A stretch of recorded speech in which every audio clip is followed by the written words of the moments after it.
కొబ్బరిపై ఆశించే చీడ పురుగులు, వాటి నివారణ.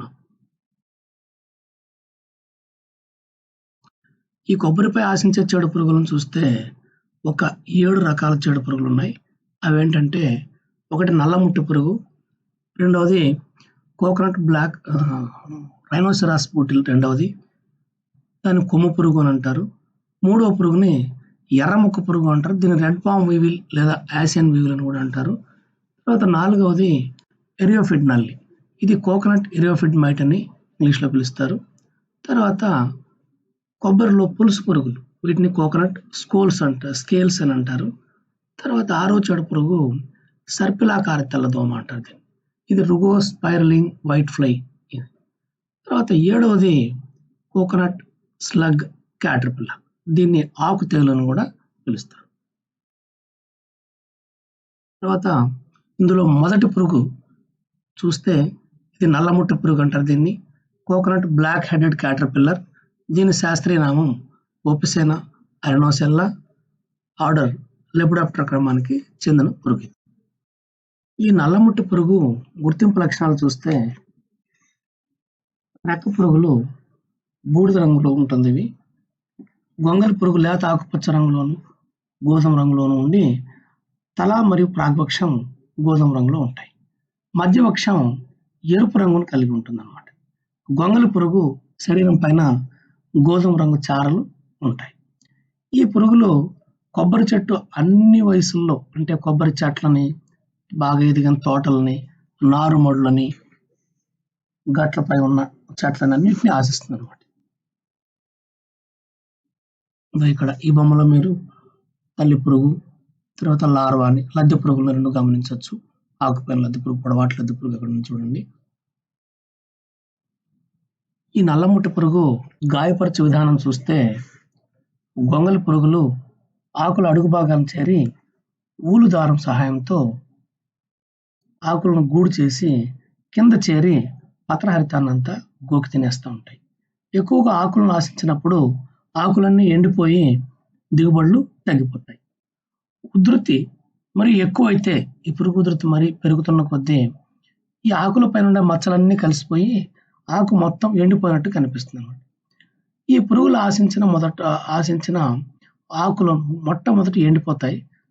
ఈ విధంగా చెట్ల ఆకులన్నీ ఎండి రాలిపోతాయి. ఈ పురుగు ఆశించిన ఆకులను దూరంగా నుండి చూస్తే చెట్టు కాలిపోయినట్టుగా కనిపిస్తుంది. అది దీని లక్షణం, ఈ పురుగు ఆశించిన లక్షణం అన్నమాట. తర్వాత నివారణ చర్యలు చూస్తే ఈ నల్లముట్ట పురుగు నివారించడానికి పురుగు ఆశించి ఎండిన ఆకులను తోటలో ఉంటే తీసి కాల్చివేయాలా. తర్వాత పురుగు స్థాయిగా తక్కువగా ఉంటే, ఈ నల్లముట్ట పురుగు స్థాయి తక్కువగా ఉంటే వీటికి నివారణకి రసాయన మందులు వాడాల్సిన అవసరం లేదు. పరాన్నజీవులను వదిలి వీటిని నివారించుకోవచ్చు. ఈ పరాన్నజీవులు హార్టికల్చర్ రీసెర్చ్ స్టేషన్ అంబాజీపేటలో దొరుకుతాయి. వీటిని టామ్ జెస్ట్ అంటారు. టామ్ జెస్ట్ అంటే TAMGEST. టీ అంటే ట్రైకోగ్రామా ఆస్ట్రాలియానం, అంటే ఇది గుడ్డు దశలో ఉండే ఈ నల్లముట్ట పురుగులు మాత్రం నివారిస్తుంది, తినేస్తుంది. తర్వాత ఏ అంటే అపాంటిలస్ ఫ్లావిపస్, ఇది ఈ చీడ పురుగు అర్లీ లార్వల్ స్టేజ్, అంటే అప్పుడే గుడ్డు నుంచి బయటకు వచ్చిన లేత ఈ చిన్న వయసులో ఉండే లార్వల్ స్టేజ్ని అవి తిని నాశనం చేస్తుంది. తర్వాత TAMGESTలో మైక్రోబ్రకాన్ స్పీషీస్, ఈ పరాన్నజీవులు లార్వా స్టేజ్లో ఉండేవి. ఈ చీడ పురుగు లార్వాలన్నింటినీ తిని వాటిని నాశనం చేస్తాయి. తర్వాత G అంటే గోనియోజస్ నిఫాంటిడిస్, ఇది లార్వాలో ఉన్న దశలో ఉండేటివి, ప్యూపా దశలో ఉండే చీడ పురుగులు రెండింటినీ తిని నాశనం చేస్తుంది.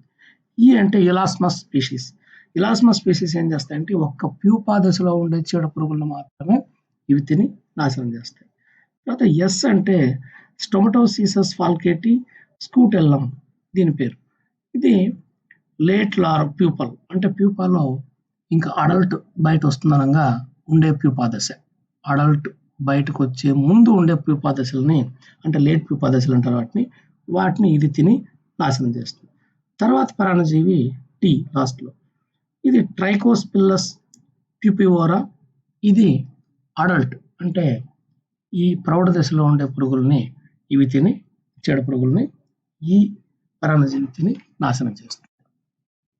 ఈ చీడ పురుగులను ఎప్పుడు వాడుకోవాలంటే తోటలో పురుగుల స్థాయి తక్కువగా ఉన్నప్పుడు అవి వాడి నివారించుకుంటే మన తోటను ఈ రసాయనాల పర్యావరణం ఈ కాలుష్యం ద్వారా నివారించుకోవచ్చు.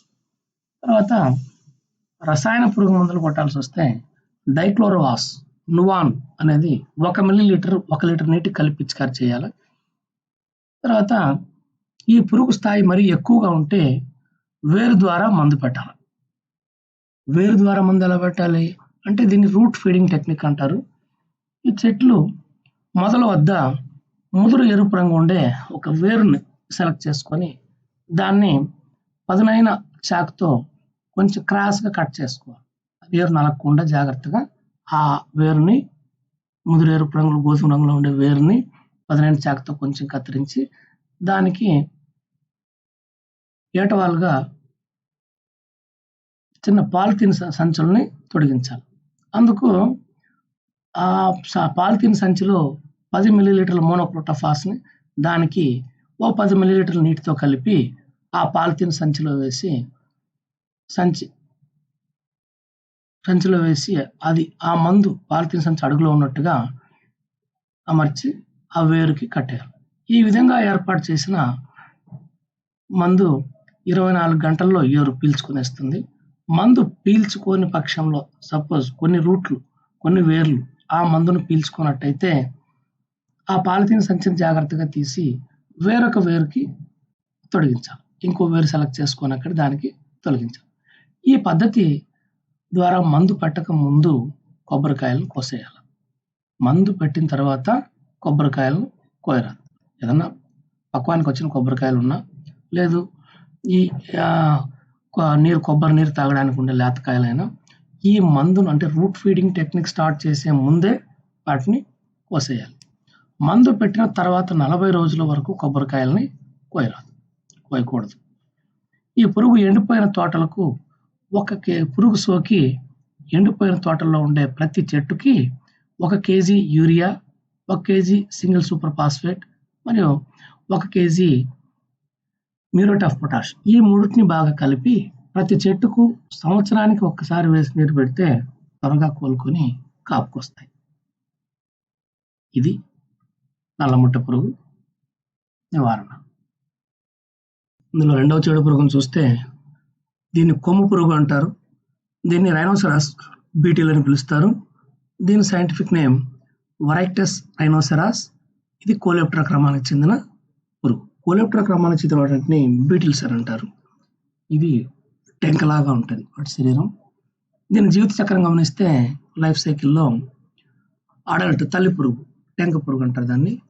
అది 95 రోజులు ఉంటుంది. ఇది చాలా ఎక్కువ పీరియడ్ దీని లైఫ్ సైకిల్, దీని లైఫ్ స్పాన్. తర్వాత అవి గుడ్లు పెడుతుంది. ఆ గుడ్లు 12 రోజులు పొదుగుతాయి అన్నమాట. పెట్టినప్పటి నుంచి 12 రోజులకి ఆ గుడ్లు పొదిగి దాని నుండి ఫస్ట్ ఇన్స్టార్ లార్వాస్ గ్రబ్స్ బయటకు వస్తాయి. వీటిని లార్వా దశని ఈ కోలియోప్టెరాలో ఉండే బీటిల్ లార్వా దశని గ్రబ్స్ అంటారు అనమాట. సో ఇది ఫస్ట్ ఇన్స్టార్ గ్రబ్ 19 రోజులు దీని వయసు. తర్వాత సెకండ్ ఇన్స్టార్ గ్రబ్ దాని నుంచి వస్తుంది అనమాట. అది సెకండ్ ఇన్స్టార్ గ్రబ్ 21 రోజులు గడుపుతుంది. దీని తర్వాత మూడవ ఇన్స్టార్ గ్రబ్ బయటకు వస్తుంది. ఇది 32 రోజులు ఉంటుంది అనమాట ఈ మూడవ ఇన్స్టార్ గ్రబ్. తర్వాత దాని నుండి ప్యూపాలు బయటకు వస్తాయి. ఆ ప్యూపాలు దాదాపు తల్లి పురుగును కొద్దిగా పోలించి ఉండాలి. ముక్కు చూడండి, తల్లి పురుగుకు ఇంచుమించుగా కనిపిస్తుంది. ఇది 20 రోజులు ఉంటుంది అనమాట ఈ ప్యూపా దశ. ఈ ప్యూపా నుండి తిరిగి అడల్ట్ అంటే టెంక పురుగులు ఆ ప్రౌఢ దశ వస్తుంది. అది 95 రోజులు.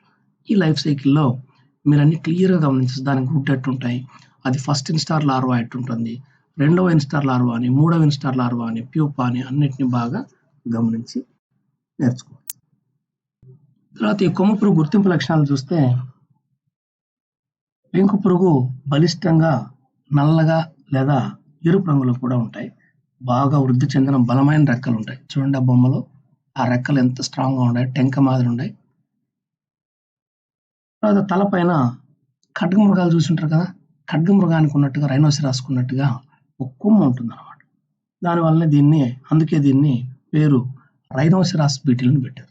అంటే ఆ ఖడ్గమృగాన్ని రైనోసిరాస్ అనే అనిమల్‌కు ముందుండే కొమ్ములాగా దీని తలపైన కూడా ఒక కొమ్ము ఉంటుంది కాబట్టి, దాన్ని పోలి ఉంటుంది కాబట్టి ఈ పురుగు దీన్ని రైనోసిరాస్ బీటిల్ అని పిలుస్తారన్నమాట. వీటి గొంగళి పురుగులు చూస్తే సి ఆకారంలో ఉండి తెల్లగా ఉంటాయి. గోధుమ రంగు తలను కలిగి ఉంటాయి. గమనించండి, ఆ పురుగు చూడు ఎంత తెల్లగా ఉందో. ఆ తల కూడా గోధుమ రంగులో ఉందన్నమాట. ఈ కొమ్ము పురుగు గాయపరచు విధానం, లక్షణాలు చూస్తే ఈ పెంకు పురుగు దశలో మాత్రమే ఈ కొబ్బరికి నష్టం కలుగజేస్తాయి. ఈ రైనోసిరాస్ బీటిలు ఒక పెంకు పురుగు మాత్రమే మొక్కలకి, కొబ్బరి చెట్లకి నష్టాన్ని కలుగజేస్తుంది. ఇవి ఏం చేస్తాయంటే కొబ్బరి మొవ్వు భాగంలోకి ప్రవేశిస్తాయి. అంటే పైన పెరిగే దశ, పైన లేత ఆకులు వస్తూ ఉంటాయి. టాప్‌లో మొక్క మొదలు పైన కొన భాగంలో అవి మొవ్వు ఉంటారు. ఆ మొవ్వులోకి చేరి ఇంకా విచ్చుకొని లేత ఆకులను జస్ట్ అప్పుడే విచ్చుకుంటా ఉంటాయి. లేత ఆకులు ఇంకా విప్పారని లేత ఆకుల్ని కొరికేసి తిని నాశనం చేస్తూ ఉంటాయి. అలాగ వచ్చే ప్రతి ఆకును కొరికి నాశనం చేస్తూ ఉంటే మొక్క ఎదగకుండా, ఆకులు కూడా పూర్తిగా తయారవ్వకుండా కెరోసిన్ సామగ్రి కూడా నిలిచిపోయి మొత్తం మొక్క ఓవరాల్‌గా దెబ్బతింటుంది. సో ఈ తోటలో ఈ పురుగులు ఉన్నప్పుడు వీటి నివారణకి తోటలో పశువుల ఎరువుల కుప్పలు ఉంచకూడదు. ఇది ఒక హార్బర్ మాదిరి అన్నమాట. ఈ పశువుల ఎరువుల కుప్పలో లోపలనే ఇవి ఉండి అక్కడే పెరుగుతూ ఉంటాయి కాబట్టి ఈ పశువుల ఎరువుల కుప్పలను కొబ్బరి తోటల్లో ఉంచకూడదు. ఒకవేళ పశువుల ఎరువుల కుప్పలు ఉంటే వాటిని ప్రతి 3 నెలలకు ఒకసారి తిరగేస్తూ కార్బరిల్ అనే రసాయన పురుగు మందు పొడిని 1 లీటర్ నీటికి 3 లీటర్ల లెక్కన కలిపి పిచికారీ చేయాలి. తర్వాత బ్యాక్లో వైరస్ అనే ఒక వైరస్ ఉంది. బ్యాక్లో వైరస్ అనేది ఈ వైరస్‌ని ఈ కొమ్ము పురుగులకి సోకిస్తారు. అవి వీటికి వ్యాపించి అంటుకున్న తర్వాత ఆ వైరస్ ఈ కొమ్ము పురుగులకు అంటుకున్న తర్వాత ఈ బ్యాక్లో వైరస్ సోకిన కొమ్ము పురుగులను ఒక 10 నుంచి 15 పురుగుల్ని ప్రతి 3 నెలలకు ఒకసారి కొబ్బరి తోటలో వదలాలి. వదిలినప్పుడు ఏమవుతాయంటే ఈ వైరస్ సోకిన పురుగులు పోయి చెట్లలో మిగతా ఆరోగ్యంగా ఉండే పురుగులు ఉండే చోట పోయి ఇవి కూడా ఆ మొక్కను తినడానికి పోతాయి. అక్కడ మిగతా ఆరోగ్యంగా ఉండే ఈ చీడ పురుగులకి ఈ వైరస్ సోకి ఆ పురుగులు కూడా చనిపోతాయి. కాబట్టి ప్రతి 3 నెలలకు ఒక్కసారి 10 నుంచి 15 చొప్పున బ్యాక్లో వైరస్ సోకిన పురుగుల్ని తోటలో వదలాలి. తర్వాత 3 నెలలకు ఒకసారి కొబ్బరి చెట్ల మొవ్వుల్లో, ఆకుల సందుల్లో వేప గింజల పొడి 100 గ్రాములు, ఇసుక 100 గ్రాములతో కలిపి అందులో మొవ్వుల్లో వేయాలి. తర్వాత లింగాకర్షణ బుట్టలను ఏర్పాటు చేయాలి. ఈ లింగాకర్షణ బుట్టల్లో రైనోల్యూర్, ఇది రైనోసిరాస్ బీటిల్ కాబట్టి దీనికి ఒక ల్యూర్ డెవలప్ చేశారు. అదొక ఫెరమోన్ ట్రాప్. ఇది ఏం చేస్తుందంటే ఈ పురుగులనంతా ఆకర్షించి, మగ పురుగులను ఆకర్షించి దీన్ని చంపేస్తుంది. మగ పురుగులను ఆకర్షించి చంపేసినప్పుడు మగ పురుగుల జనాభా తగ్గిపోయి ఆడపురుగులకు సంపర్కానికి దొరక్క అప్పుడు గుడ్లు పెట్టలేదంటే ఆటోమేటిక్గా పురుగు పాపులేషన్ కూడా తగ్గిపోతుంది. మొక్కల్లో ఈ బెడద తక్కువగా ఉంటుంది. సో రైనోల్యూర్ అనే ఫిరమోన్ని ఒక బకెట్లో పెట్టి దాంట్లోకి ఆకర్షించబడిన పురుగులన్నింటినీ కూడా చంపేయాలి. తర్వాత 3వ చీడ పురుగు, దీన్ని ఎర్రముక్క పురుగు అంటారు. దీన్నే ఇంగ్లీష్లో రెడ్ పామ్ వీవిల్ లేదా ఆసియన్ వీవిల్, ఏషియా అంతా ఉంటుంది కాబట్టి దీన్ని ఏషియన్ వీవిల్ అని కూడా దీని పేరు పెట్టారు. దీని సైంటిఫిక్ నేమ్ చూస్తే రింకోఫోరస్ ఫెరుజినియస్. ఇది కూడా కోలియోప్టెరా క్రమానికి చెందిన పురుగు అనమాట. దీని లైఫ్ సైకిల్ కూడా చూడండి. ఇందులో ఇది పామ్ అంటే తాడి చెట్లను కూడా ఆశిస్తుంది, కొబ్బరి చెట్లను కూడా ఆశిస్తుంది. ఇది అడల్ట్ చూడండి, 120 రోజులు దీని జీవితకాలం. తర్వాత ఇది గుడ్లు పెడుతుంది. ఈ గుడ్లు 2 నుండి 4 రోజుల్లోనే పొదుగుతాయి. తర్వాత దాని నుండి లార్వా వస్తుంది. లార్వా వయసు వచ్చి 36 నుండి 75 రోజుల వరకు ఇది ఉంటుందన్నమాట ఈ లార్వా దశలో. దీని యావరేజ్ వయసు వచ్చి 55 రోజులు. యావరేజ్ మీన్ లైఫ్ స్పాన్ వచ్చి 55 రోజులు అనమాట. ఇందులో 13 లార్వల్ ఇన్స్టార్స్ ఉంటాయన్నమాట. Third instar, first instar, second instar, third instar, అట్లా 13 లార్వల్ ఇన్స్టార్స్ ఇందులో ఉంటాయి. 13 లార్వల్ ఇన్స్టార్స్‌ని పూర్తి చేసుకున్న తర్వాత అవి ఒక నింఫ్ లాగా తయారవుతాయి. అవి 4 నుండి 17 రోజుల నింఫ్. సరాసరి వయసు 8 రోజుల వరకు ఇవి జీవించి దీని నుండి మళ్ళీ టెంక పురుగులు బయటకు వస్తాయి. రెడ్ పామ్ వీవిల్ బయటకు వస్తుంది. ఈ ఎర్రముక్కు పురుగు అంటే రెడ్ పామ్ వీవిల్ గుర్తింపు లక్షణాలు చూస్తే పెంకు పురుగులో ముదురు ఎరుపు గోధుమ రంగులో ఉండి వంపు తిరిగిన ముక్కు కలిగి ఉంటుంది. ఆ బొమ్మలో గమనించండి. ఆ ముక్కు పొడవుగా కొద్దిగా వంపు తిరిగి ఉంది, కిందికి వంపు తిరిగి ఉంది అనమాట. ఎర్రని రంగులో ఉన్నాయి. ఇటు ఉరం పైన 6 నల్లటి మచ్చలు ఉన్నాయి. గమనించండి, క్లియర్గా 6 మచ్చలు బాగా కనిపిస్తున్నాయి ఆ బొమ్మలో. ఆ రెడ్ పామ్ వీవిల్ ప్రౌఢ పురుగు ఉరం పైన 6 నల్లటి మచ్చలు మీరు చూడవచ్చు. తర్వాత గొంగళి పురుగు పసుపు రంగులో ఉంటుంది. గుండ్రటి ఎర్రని తలను కలిగి ఉంటుంది. అదిగో ఆ బొమ్మలో పసుపు రంగు గొంగళి పురుగులు తల వచ్చి ఎర్రగా కనిపిస్తుంది. ప్యూపాజుడు ఇవి కొబ్బరి ఆకుని నారని ఒక చుట్ట వేస్తే ఎట్లుంటుందో ఆ రకంగా ప్యూపాలు ఉన్నాయి. ఆ గుడ్లు కూడా గమనించవచ్చు. గుడ్లు సిలిండ్రికల్గా కనిపిస్తున్నాయి చూడండి అక్కడ పొడవుగా. వీటి నుంచి లార్వా వస్తుంది. లార్వా నుండి ప్యూపా నుండి ఈ రెడ్ పామ్ వీవిల్ అడల్ట్ వస్తుంది. తర్వాత ఈ ఎర్రముక్క పురుగు గాయపరిచే విధానం చూస్తే ఇది లేత కొబ్బరి చెట్లు ఎక్కువ ప్రమాదకరం. ఇది లేత చెట్లు కనుక చదువుతుందంటే ఇవి ఎక్కువగా డ్యామేజ్ చేస్తుంది. ఇది కొమ్ము పురుగు లాగా పెంకు పురుగు ఎక్కువ నష్టాన్ని కలుగజేస్తుంది. ఇది గొంగళి పురుగు చెట్టు కాండంలోనికి ప్రవేశించి లోపల ఉండే కణజాలాన్ని తింటూ లోపల భాగాల్ని పూర్తిగా తినేసి డొల్ల చేస్తుంది. దీని తత్ఫలితంగా ఏమవుతుందంటే చెట్లు ఎండిపోతాయి.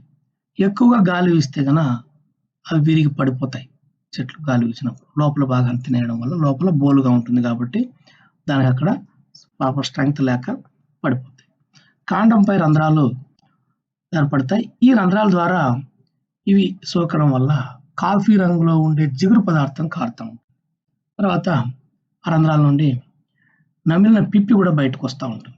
లోపల అవి తింటూ ఉంటాయి కదా పెద్ద పురుగులు, ఇవి నమిలిన పిప్పి కూడా బయటికి వస్తూ ఉంటుంది.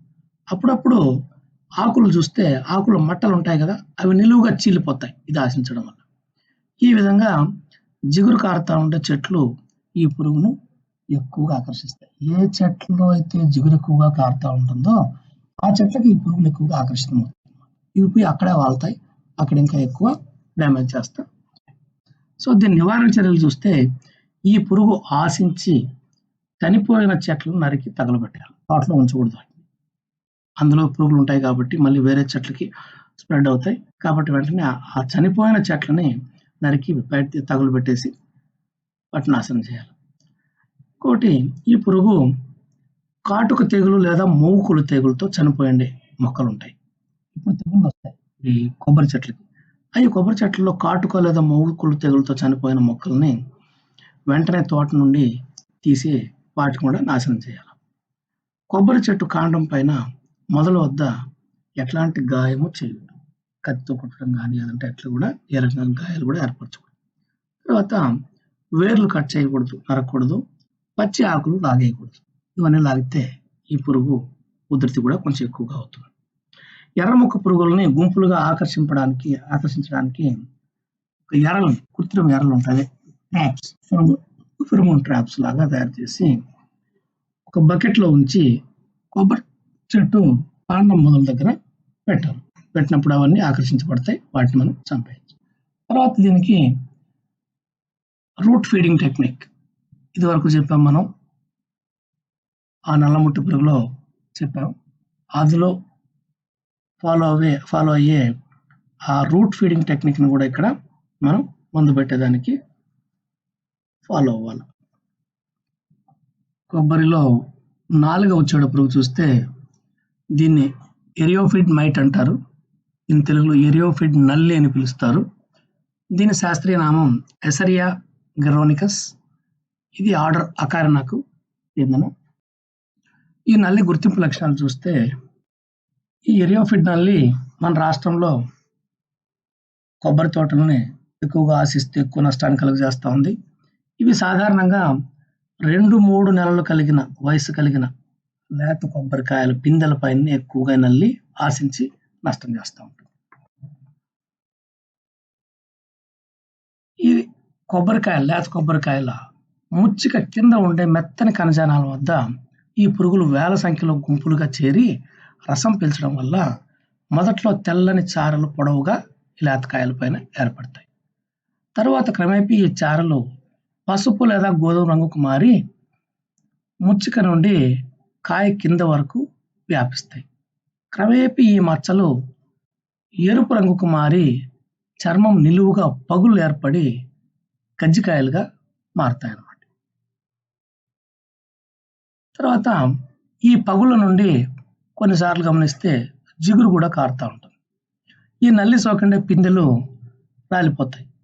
కొబ్బరికాయ కూడా ఎదుగుదల లేక గిడసబారిపోయి పరిమాణం చిన్నదైపోతుంది, చిన్న సైజు అయిపోతాయి కాయలు కూడా. కాయ పరిమాణం తగ్గడం వల్ల కొబ్బరికి దిగుబడి కూడా, అంటే ఆ కొబ్బరికాయ లోపల ఉండే కొబ్బరి దిగుబడి కూడా దాదాపు 25% వరకు కొబ్బరి దిగుబడి తగ్గిపోతుంది. కొబ్బరి దిగుబడి మరియు నాణ్యత కూడా, క్వాలిటీ కూడా దీని తాకిడి వల్ల తగ్గిపోతుంది. ఈ నల్లి సోకిన కాయల పైన పీచు ఏమవుతుందంటే గట్టిపడిపోతుంది. ఇది పీచు పరిశ్రమకి ఇది పనికిరాదు. కొబ్బరిలో మనం కొబ్బరి వాడతారు, కొబ్బరి నూనె మన వంటలకన్నీ వాడతారు. అదే కొబ్బరి పైన ఉండే నార నుండి తాళ్ళు తయారు చేస్తారు. అందులో వచ్చే పొడిని ఆ కోకోనట్ కాయిల్ మెన్యూర్ కూడా తయారు చేసి దాన్ని నర్సరీ పెంచడానికి ఉపయోగిస్తారు. కాబట్టి ఆ కొబ్బరి పీచు కూడా మంచి విలువ ఉంది. ఏదైతే ఈ పురుగు సోకిన కాయల్ని ఈ పీచు పరిశ్రమలో ఇవన్నీ తయారు చేయడానికి ఆ కాయలు పనికిరావు. నల్లి సోకిన కాయలు మార్కెట్లో మంచి ధర ఉండదు. ఈ నల్లి సోకిన కాయలు గమనించండి. ఇందులో ఈ బొమ్మలో చిన్న కాయలు. అప్పుడు ఈ పురుగు సోకడం వల్ల కాయల సైజు కూడా సరిగ్గా రాలేదు. ఈ బంచిలోనే ఒక కాయని పురుగు సోకలేదు. ఆ కాయ బాగా ఆరోగ్యంగా ఎంత బాగుందో, పక్కన సోకిన కాయలు, ఆ నల్లి తాకిడి గురైన కాయలు ఎలా క్షీణించిపోయాయో చూడండి. వీటిని నివారణ చూస్తే వీటిని ఎట్లా మేనేజ్ చేయాలంటే, నల్లి ఆశించిన రాలిపోయిన కొబ్బరి పిందెలను వేరి నాశనం చేసేయాలి. అందులో నల్లులు ఉంటాయి కాబట్టి వాటిని నాశనం చేస్తే వాటితో పాటు అవి కూడా చనిపోతాయి. తర్వాత వేప పిండిని 5-10 కేజీలు ఒక చెట్టుకి, ఒక సంవత్సరానికి ఒక చెట్టుకి 5-10 కేజీల చొప్పున వేపపిండి వేసుకోవాలి. ఈ వేపపిండితో పాటు ఇతర సేంద్రియ ఎరువులు, తర్వాత పచ్చి రొట్టె ఎరువులు విడివిడిగా వేసుకోవాలి. సిఫారసు చేసిన ఎరువులు అంటే ఒక చెట్టుకి 1 కేజీ యూరియా, 2 కేజీల సింగిల్ సూపర్ ఫాస్ఫేట్, 2.5 కేజీల మ్యూరేట్ ఆఫ్ పొటాష్ని ఒక సంవత్సరానికి ఒకసారి ఒక చెట్టుకు తప్పకుండా వేసుకోవాలి. నీటి తడులు సక్రమంగా ఇచ్చుకుంటూ రావాలి. తర్వాత సారవంతమైన భూముల్లో అరటి, కంద, కోకో, పసుపు లేదా వేరే కూరగాయలని అంతర పంటలుగా పండించడం వల్ల నల్లి తాకిడిని తగ్గించవచ్చు. ఎందుకు ఈ పంటలు ఎట్లా వేసుకోవచ్చు అంటే, ఇందులో కొబ్బరిలో చెట్టు చక్కగా పైకి పెరిగిపోతుంది కాబట్టి, నేరుగా పైకి పెరుగుతుంది, నిటారుగా పెరుగుతుంది కాబట్టి వీటి నీడ ఎక్కువగా ఉండదు. మధ్యలో గ్యాప్స్ ఎక్కువగా ఉంటాయి. ఆ గ్యాప్స్లో ఈ పంటలు వేసుకొని మనం రెండో పంట ఆదాయాన్ని కూడా తీసుకోవచ్చు. తర్వాత చిన్న చెట్లు అయితే అజాడిరక్టా ఇండికా అంటే వేపకు సంబంధించిన 10,000 ppm మందుని 5 మిల్లీలీటర్లు 1 లీటర్ నీటికి చొప్పున కలిపి పిచికారీ చేయాలి. లేదంటే వేరు ద్వారా దీని అజాడిరక్టాన్ని ఒక 10 మిల్లీలీటర్లు నీళ్ళని కలిపి వేరు ద్వారా రూట్ ఫీడింగ్ టెక్నిక్ ద్వారా కూడా మొక్కకు మనం ఈ మందుని అందించాలి. సంవత్సరానికి ఇలా 3 సార్లు మందు పెట్టాలి. తర్వాత ఈ పురుగు నివారణ కొరకు నీటిలో కరిగే గంధకాన్ని అంటే వాటర్ సాల్యుబుల్ సల్ఫర్ని కూడా 3 గ్రాములు 1 లీటర్ నీటికి చొప్పున, లేదా డైకోఫాల్ 5 మిల్లీలీటర్లు 1 లీటర్ నీటికి చొప్పున కలిపి కొబ్బరికాయలు బాగా తడిచేటట్టుగా పిచికారీ చేయాలి. నివారించుకోవాలి. తర్వాత 5వ చీడ పురుగు కొబ్బరిలో పులుసు పురుగులు. దీన్ని కోకోనట్ స్కేల్స్ అంటారు. దీని శాస్త్రీయ నామం ఆస్పిడియోటస్ డిస్ట్రక్టర్. హోమోప్టెరా క్రమానికి చెందిన పురుగు ఇది. ఈ పులుసు పురుగు కొబ్బరిలో పులుసు పురుగుల గుర్తింపు లక్షణాలు చూస్తే ఆడ పురుగు గుండ్రంగా బల్లపరుపుగా పారదర్శకంగా ఉండి గోధుమ తెలుపు రంగులో ఉంటాయి. అంటే బ్రౌనిష్ వైట్, అంటే 2 రంగులు కలిసినట్టుగా ఉంటుందన్నమాట. గోధుమ తెలుపు రంగులో ఉంటుందన్నమాట. అదే మగ పురుగులు కోడిగుడ్డ ఆకారంలో ఉండి ఎరుపు రంగులో ఉంటాయి. ఇదో బొమ్మలో గమనించండి. గోధుమ తెలుపు రంగులో ఉండే ఆడ పురుగులు ఉన్నాయి. ఎరుపు రంగులో ఉండే మగ పురుగులు కూడా ఇక్కడ ఈ ఆకు పైన క్లియర్ కనిపిస్తున్నాయి చూడండి. తర్వాత గాయపరచు విధానం మరి లక్షణాలు చూస్తే ఈ పురుగులు పులుసు పురుగులు ఆకుల అడుగు భాగాన్ని నుండి రసాన్ని పీలుస్తూ ఉంటాయి. అడుగు భాగాన్ని చేరి ఆకుల నుండి రసాన్ని పీలుస్తూ ఉంటాయి. ఈ పురుగు ఉధృతి ఎక్కువైతే ఆకుల అడుగు భాగాన్ని తట్టుగా ఏర్పడి రసాన్ని పీల్చడం వల్ల మొదట ఆకులు పసుపు రంగుకు మారిపోతాయి. ఆ తర్వాత గోధుమ రంగుకు మారి చివరగా ఆకులు ఎండిపోతాయి. ఆ బొమ్మలో క్లియర్ గమనించవచ్చు చూడండి. ఆకులు మొదట పసుపు రంగుగా మారడం, తర్వాత గోధుమ రంగుకు మారడం, తర్వాత చనిపోవడాన్ని మీరు క్లియర్గా గమనించవచ్చు. తర్వాత ఈ పురుగు ఎక్కువైతే ఇది ఒక తేనె లాంటి జిగట పదార్థాన్ని స్రవిస్తాయి ఈ పురుగులు. దీనివల్ల ఆకుల పైన సూటి మోల్డ్ ఏర్పడుతుంది. అంటే సూటి మోల్డ్ అంటే నథింగ్ బట్ ఫంగస్. ఈ ఫంగస్ ఫార్మేషన్ వల్ల ఈ నల్లగా తయారయ్యే ఆకుల పైన డ్యామేజ్, నష్టం జరుగుతూ ఉంటుంది. ఏ నల్లగా తయారైతే ఎందుకు డ్యామేజ్ ఏ రకంగా జరుగుతుందంటే, నల్లగా అయినప్పుడు ఆకులు ఈ కిరణజన్య సంయోగక్రియ ఫోటోసింథసిస్ జరగకపోవడం వల్ల మొక్కల్లో కార్బోహైడ్రేట్స్ తయారవు, మొక్క ఎదుగుదల ఉండదు, అన్ని రకాల మొక్క దెబ్బతింటుంది. తర్వాత నివారణ చర్యలు చూస్తే ఈ పురుగు నివారణ కొరకే డైమెథియేట్ 2 మిల్లీలీటర్లు కానీ, లేదా మిథైల్ డెమటాన్ 1 మిల్లీలీటర్ కానీ, లేదా ఇమిడాక్లోప్రిడ్ 0.4 మిల్లీలీటర్ కానీ 1 లీటర్ నీటికి కలిపి ఆకుల అడుగు భాగం బాగా తడిచేటట్టుగా పిచికారీ చేసుకోవాలి. తర్వాత కొబ్బరిలో 6వ చెడు పురుగును చూస్తే ఇది సర్పిలాకార తెల్లదోమ అంటారు దీన్ని. ఇది రుగోస్పైరలింగ్ వైట్ ఫ్లై, దీన్ని ఇంగ్లీష్లో పిలుస్తారు. దీని శాస్త్రీయ నామం అలిరోడికస్ రుగియో పెర్కులేటస్. ఇది అలిరోడిడే కుటుంబానికి సంబంధించిన పురుగు. ఇది దీని క్రమ హోమోప్టెరా ఆర్డర్కి చెందిన పురుగు. దీని కుటుంబం వచ్చి అలిరోడిడే అంటారు. ఈ పురుగు మన దేశంలో కొత్తగా ప్రవేశపెట్టబడిన పురుగు ఇది. ఈ పురుగులు మొదటగా తమిళనాడులో మొట్టమొదట పొలాచి అనే ఏరియాలోన, తర్వాత కేరళలో పాలక్కాడ్ ప్రాంతంలోన 2016 జూలైలో వీటిని గుర్తించారన్నమాట. ఇది పాలిఫాగస్ పెస్ట్, అంటే ఇది ఎక్కువ పంటల్ని ఆశించి నష్టం కలుగజేస్తుంది. ఎన్ని పంటలను ఆశిస్తుందంటే ఇది 200 పంటలకు పైగా పంటలను ఆశించి ఎక్కువగా నష్టాన్ని కలుగజేస్తూ ఉంటుంది. ఈ పురుగు ఉనికి మన ఆంధ్రప్రదేశ్లో కూడా దీన్ని గుర్తించారన్నమాట. ఈ రుగోస్పైరలింగ్ వైట్ ఫ్లై దీన్ని అడల్ట్ గమనించండి. తర్వాత అది స్పైరల్స్, అంటే ఒక సర్కిల్ మాదిరి, చూడు స్పైరల్ మాదిరి కనిపిస్తుంది ఆకు పైన, ఎంత బాగా చుట్టూ ఒక వలయం మాదిరి ఏర్పరిచిందో. గుర్తింపు లక్షణాలు చూస్తే గ్రుడ్డు దశలో గ్రుడ్లు దీర్ఘ వృత్తాకారంలో ఉంటాయి, పసుపు రంగులో ఉండి పారదర్శకంగా ఒక చిన్న వృత్తం లాగా ఉంటాయన్నమాట. తల్లి పురుగు ఈ గ్రుడ్లను విడివిడిగా పెట్టి వాటి చుట్టూ తెల్లటి మైనం లాంటి పదార్థాన్ని కుదుపల్లాగా స్రవించి ఒక అపక్రమ వలయాకారం ఉండేటట్టుగా పెడుతుంది అనమాట. దీని ద్వారా ప్రతి గుడ్డు ఒక అర్ధచంద్రాకార వలయంలో ఉన్నట్టు ఉంటుందన్నమాట. ఈ లక్షణం వల్లనే దీన్ని ఈ పురుగుకి సర్పిలాకార తెల్లదోమ అని పేరు వచ్చిందనమాట. దీని దశ, ఈ గుడ్డు దశ 9 నుండి 11 రోజులు గుడ్డు దశలో ఉంటుందన్నమాట. తర్వాత లార్వా దశలు చూస్తే గుడ్డు నుండి బయటకు వచ్చిన లార్వాలి మొదటి దశ పురుగులు కాళ్ళను స్పర్శకాలను కలిగి చలనం కలిగి ఉంటాయి, అంటే మూమెంట్ అట్లా మూవ్ అవుతూ ఉంటాయి, కదులుతూ ఉంటాయి. తర్వాత ఈ లార్వా దశలు చలనం లేకుండా అంటే కదలకుండా ఒక చోటనే స్థిరపడిపోయి ఆకు పైన స్థిరపడి ఉంటాయి. వీటి శరీరం గ్రుడ్డు ఆకారంలో మెత్తగా ఒక మీగడ రంగులో ఉండి శరీరం పైన తెల్లటి మైనంతో కప్పబడి ఉంటుందన్నమాట. సో దీని చివరి దశ లార్వా అంటే 4వ దశ లార్వాని సూడోపిపేరియం అని పిలుస్తారు. ఈ పురుగు 4వ దశ లార్వాని సూడోపిపేరియం అని పిలుస్తారు. దీన్ని ఈ లార్వా దశ కాలం వచ్చి అంటే మొదటి 3 దశ లార్వా దశ కాలం 15 నుండి 20 రోజులు. తర్వాత ప్రౌఢ దశలో ఉండే పురుగులను చూస్తే రెక్కల పురుగులు చిన్నపాటి పరిమాణం ఉంటాయి, చిన్న సైజు ఉంటాయి. పెద్ద పురుగులు కాదు ఇవి, చిన్నవిగా ఉండి ఒక మాత్ లాగా ఉంటుంది. బొమ్మలో చూడండి, రెక్కల పురుగు చిన్న పురుగుగా ఒక మాత్ లాగా కనిపిస్తూ ఉంది.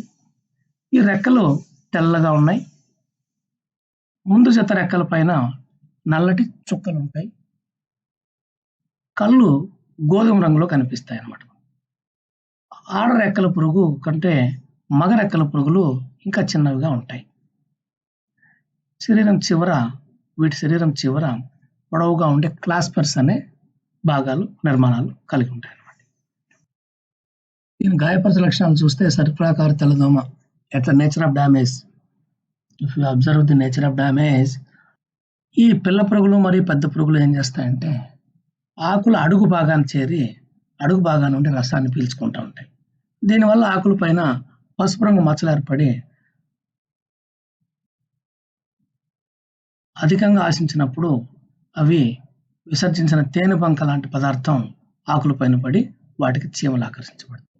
ఈ తేనె లాంటి పదార్థం పైన సూటిమోల్డ్ డెవలప్ అవుతుంది. కానీ ఈ సూటిమోల్డ్ కాస్మోడియం అనే ఒక ఫంగస్ వల్ల ఈ సూటిమోల్డ్ ఏర్పడుతుంది అన్నమాట. సూటిమోల్డ్ వల్ల ఆకులు నల్లగా మసిబారిపోయి ఈ ఫోటోసింథసిస్ జరగడం తగ్గిపోతుంది. సో దీని నివారణ చర్యలకు వస్తే 1% గంజి ద్రావణాన్ని, స్టార్చ్ పౌడర్ని 1% కలుపుకొని ఈ సూటిమోల్డ్ శిలీంధ్రాన్ని నివారించవచ్చు. దాన్ని స్ప్రే చేసి నివారించవచ్చు. తర్వాత ఈ పసుపు రంగు జిగురు పూసిన అట్టల్ని అమర్చుకొని తోటల్లో వీటిని ఆకర్షించి చంపేయచ్చు. తర్వాత ఎన్కార్సియా అనే ఒక బదనికలు ఉన్నాయి. ఆ బదనికల సంఖ్యను కూడా ఎక్కువ చేసుకుంటే మరి వాటి ప్యూపాలను కూడా విడుదల చేసి ఈ పురుగుల్ని నాశనం చేయొచ్చు అన్నమాట. ఈ సర్పిలాకార తెల్లదోమని నాశనం చేయొచ్చు.